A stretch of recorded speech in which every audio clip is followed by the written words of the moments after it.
Hello everyone and welcome to the next video. This is kind of a video that I was hoping I will never have to make, but in I believe everyone's sim racing career, you come to this point at one point. And I am here where, well, judging from the title, I guess you can already infer what this video is about, but yeah, my pedals broke, so I'm at the point where something of my equipment is broken, and it has been my Fanatec ClubSport V3 pedals that have reached their end of life. So a little bit of a backstory. We were in Assetto Corsa Competizione on a 6-hour endurance race on Valencia on this Sunday. During my first stint, I could already hear a couple of times some crunching noises when I was pressing the brake pedal. So I was kind of slowly prepared for something to go wrong, although I didn't expect it to go fully wrong. But my first stint went through still okay, nothing weird noticed during the race. The pedal did feel a little bit sticky at times, the brake pedal that is, but that was pretty much it. Yeah, then in time for my second stint, as I was on my outlap and approached the final corner, I stomped on the brake, and that was it. Another very loud crunching sound, and yeah, I didn't even notice it immediately because all that happened was my brake pedal remained engaged for about 5 to 6%. Of course, on our Discord, I asked my teammate to come back into the car, so I pitted, handed the car over, and that was it. I immediately disassembled the pedals. I didn't even notice what exactly broke first. I initially thought that a piston that's pressing onto the load cell was just chafing around against the sidewall of its housing. And I suspected this was the crunching sound, and it just prevented the piston to fully retract. Therefore, it still put some pressure on the load cell. So I lubed everything up, cleaned it out nicely, reassembled, did a quick test on Sunday, did a quick test this morning. Everything was okay. There were some weird moments in the brakes, where the minimum value would just change, so I just chalked it up to firmware or software issues and went to work. And we come to today. I jumped into the rig, wanted to do some practice for the RFRO 1000 km series in R Factor 2. And as I was leaving the pits, my pedal immediately, or not immediately, but just suddenly engaged at 100%. And that was it. I could maybe, when I hit the brakes and released it, it would jump back a little bit on the input. You can catch that on my latest stream as I was testing my stream after my PC upgrade. You can see it's a very short stream, at around the 12-minute mark is when it happens, when brake suddenly engages as I'm driving out of the pits. And here I am now. I disassembled everything again, and as soon as I took the load cell out, it just fell apart. Load cell is busted. I already contacted Fanatec support, but since it's 10 PM local time, of course they haven't replied yet. I don't even expect them to. But yeah, just so that it won't be just me complaining through this video, we are going to take a look at the Fanatec ClubSport V3 pedals, how you can disassemble the brake pedal, maybe do some maintenance on yours, lube things up so everything will move a little bit nicer. Unfortunately, I don't have any remedy for the load cell breaking. That's just how it is, but at least you can maybe disassemble it, visually inspect it if your load cell is maybe nearing its end of life. But yeah, thanks for watching so far. I will try to use one of my hands to record and the other to show you through the loads, through the Fanatec ClubSport V3 pedals, how to disassemble and how they work, and yeah, maybe we can talk more about it a little bit later. So yeah, stick around and I'll be right with you.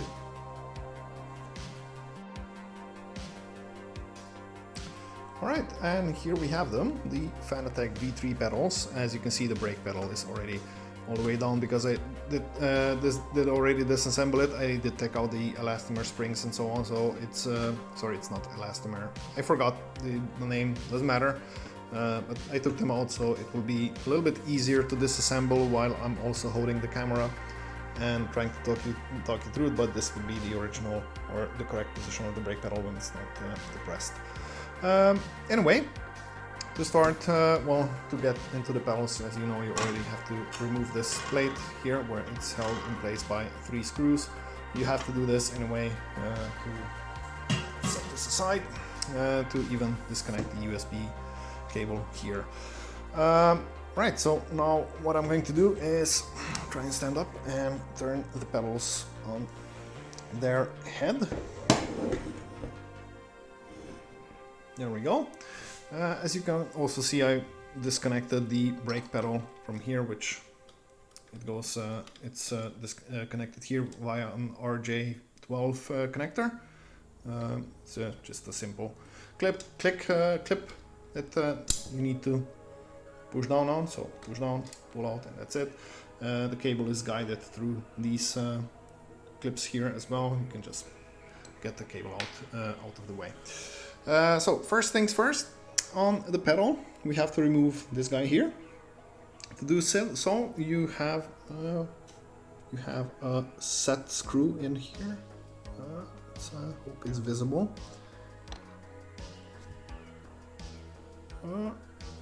Maybe. There we go. You can see set screw. You have to unscrew it with an Allen wrench. I already have it unscrewed, so I won't be screwing it again. Then what I do to make it a little bit easier, there's a little bit of a gap behind here. Just stick an Allen wrench behind it. Try a smaller one, a shorter one, to create some pressure against the springs.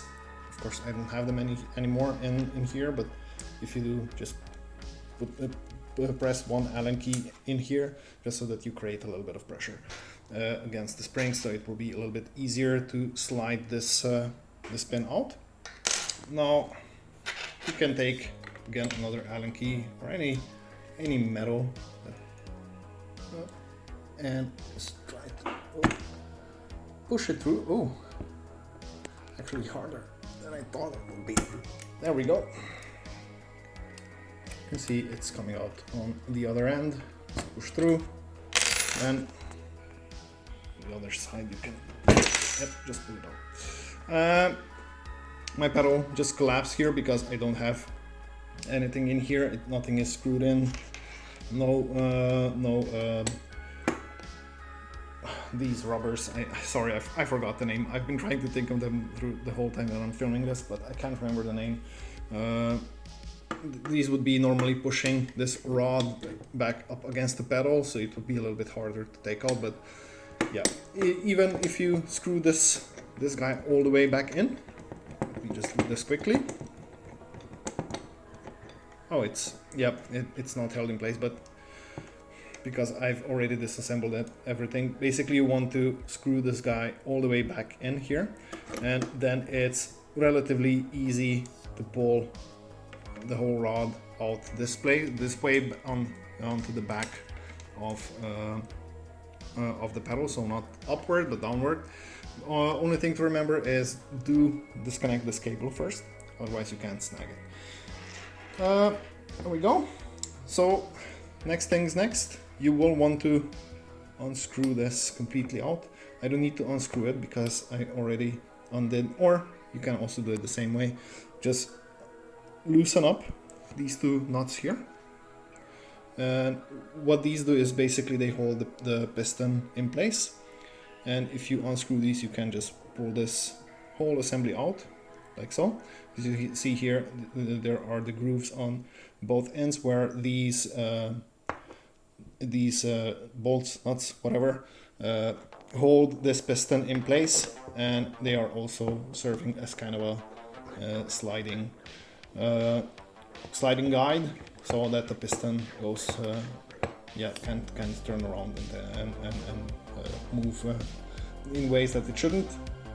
And yeah, here is the initial damage that I thought was causing the chafing sound.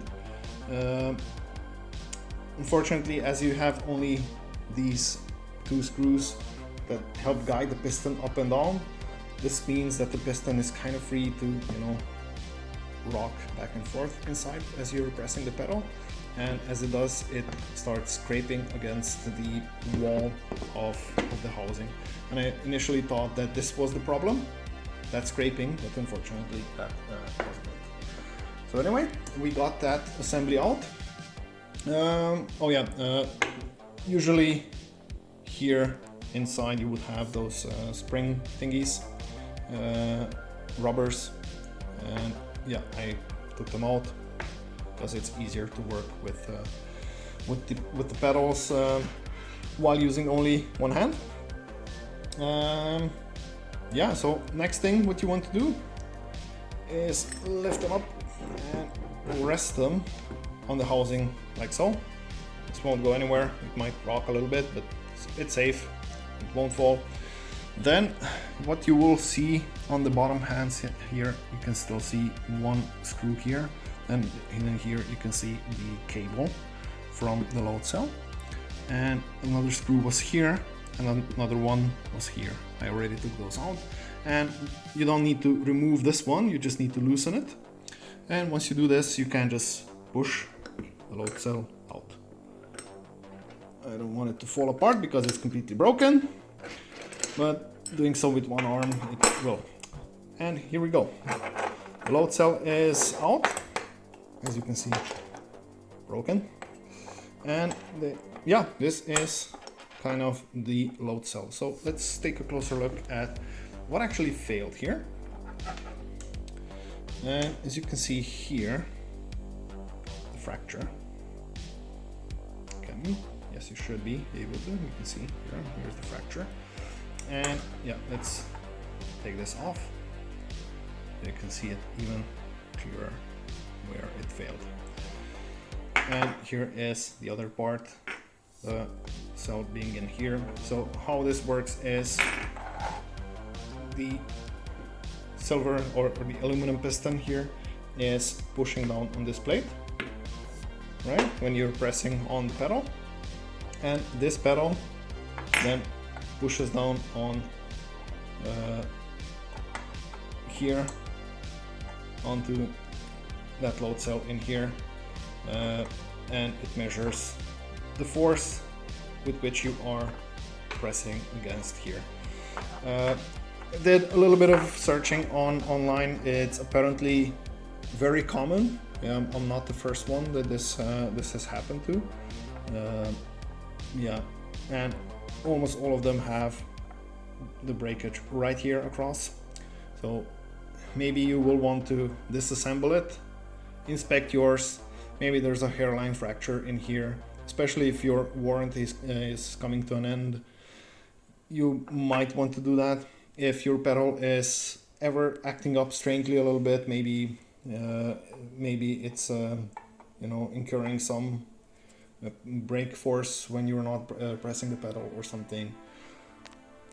It can be that this is happening, and yeah, you want to inspect that and step into contact with Fanatec support to maybe get them to send you a new load cell, especially if you're still in warranty, that you might be entitled to get a new load cell. Yeah, so this is a quick and easy, I mean not easy, but a quick guide on how to disassemble it. Assembly back is pretty much same thing. I don't know if I'll be able to put this load cell back in with just my one hand, but basically when you have the pedals in this position, what you want to do is, well, if I take this out again real quick, as you can see here, here is a place for a screw. On this end you don't have it. Here are two slots for screwing it in.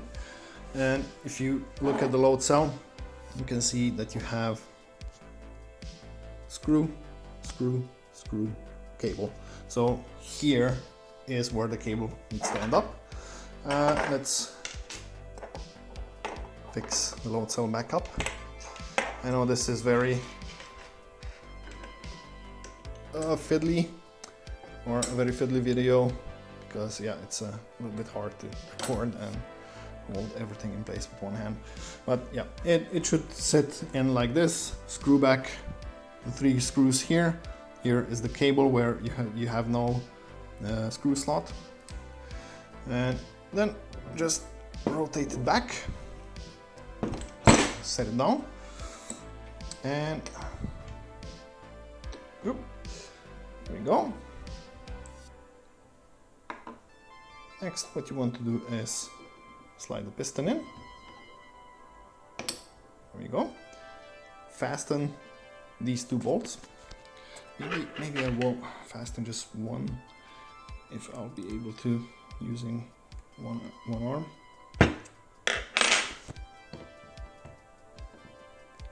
Is it? Yep, I think it's in. So now I can screw the preload completely back in. There you go. I am going to put in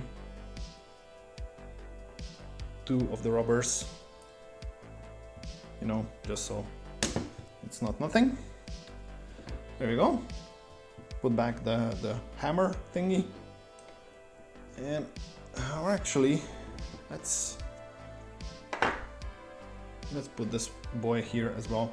It's the incorrect order, I know. First is this small piece, then it's the 2 rubbers, or that's at least how Fanatec says it should be. I know it's wrong, but I'm not going to use these pedals now anyway until I get the load cell replaced. But as you can see, it just slides in here perfectly. Let's get the pinion here. This might be a problem now. I don't know how I'm going to do this with one arm. Yep, this is going to be a problem. Well, I'm trying to push this in.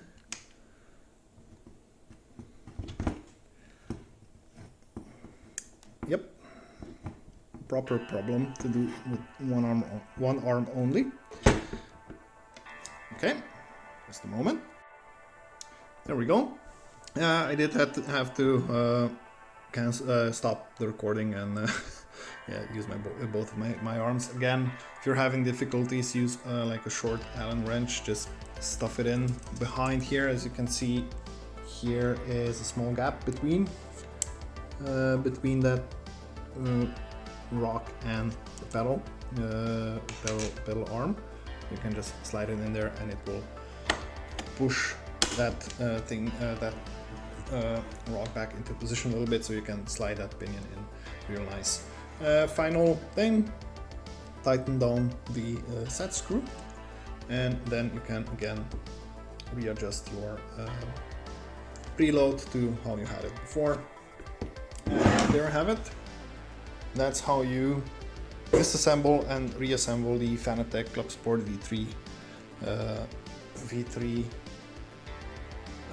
load cell brake pedal. Yeah, that's pretty much it. Yeah, what I will do next in terms of Fanatec, I don't know. But yeah, as I said, short video on how to disassemble and reassemble things on the ClubSport V3 pedals. So yeah, that was Fanatec ClubSport V3 pedals. Quick disassembly and reassembly, and to just show the busted load cell. Anyway, I don't want this video to come off as a Fanatec hate or anything. I still very much appreciate Fanatec and their gear that they're building. Even the V3 pedals, which have failed on me now, I still think they are a viable option. They're still a good piece of equipment, especially for the price that they come at. I know 400 euros, it's not the cheapest. I completely agree with that. but in all honesty it still is on the cheap side of the sim racing pedals, especially for 3 pedals, and with relatively good load cell, even with its design flaws. Like I said in the video, maybe you do want to go and inspect it, especially if you're nearing your warranty grace period or end of warranty. Sorry, not grace period, that was a stupid thing to say, but bear with me. Maybe you want to inspect it, and if you start noticing some cracks in the load cell there by that plate that's supposed to be bending, do step into contact with Fanatec. Maybe you will be sent a new load cell. I don't know, maybe I'm not affiliated with Fanatec in any way. Why I think it failed is, well, I am a very heavy brake user.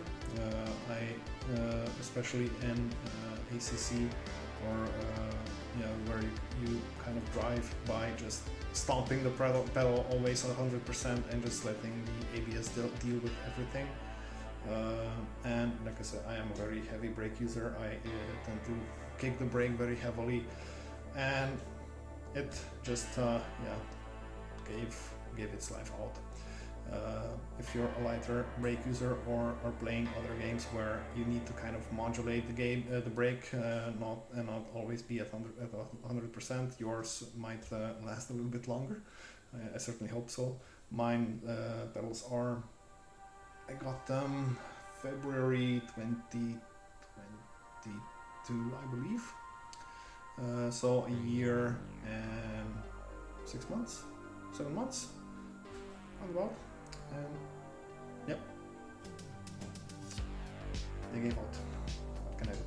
Anyway, I'm rambling on. Thank you everyone for watching. If you liked the video, please leave it a like, and I'll see you in the next one. Bye bye.